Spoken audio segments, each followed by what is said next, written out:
Alright, just wanted to pull this video up. Hold on a second. Somebody was asking about how I mounted the channels on the side for the Larson, or the Larson channels on the side for the screens. Basically you can see the rubber plug, plastic plug that I put there. So I just drilled a small hole through this face and this one here, and then I went back and drilled this bigger so the screw head would fit, and so would the screwdriver bit itself. So I don't think you can, yeah, you won't be able to see in there. But then I put the screw through to mount the, I think, what, 3 of them. And then after I was done, I just popped this plastic plug in to cover it. Got those on Amazon, I think. And for anybody that's curious too,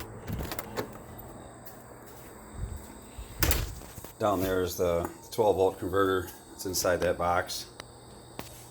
Comes up. I did put a kill switch, basically you can disconnect, light switch, just so I ran a 110 line up to the switch and then back down to the input side of the 12-volt, then ran the 12-volt lines back up behind the switch and into the control panel.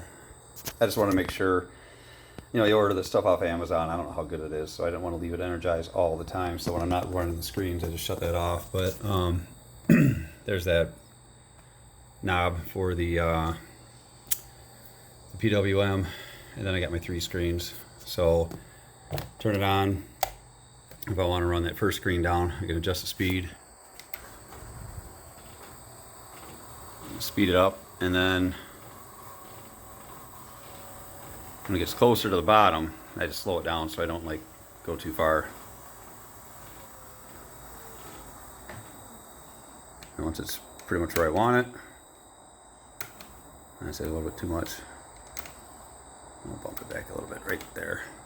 And I'll turn that off. And one thing I did too, if anybody's interested, because the screen is pretty thick, I mean it blocks out a lot of that sun. I think we went with the 80%. I mounted these guys here. I don't know if I can do it with one hand or not, but because the screen will catch the wind. So I push that down. Is that catching? Yeah, push that down, slide that over, and that holds this from sliding up. I have one over there too. So that helps when the wind pushes on the screen.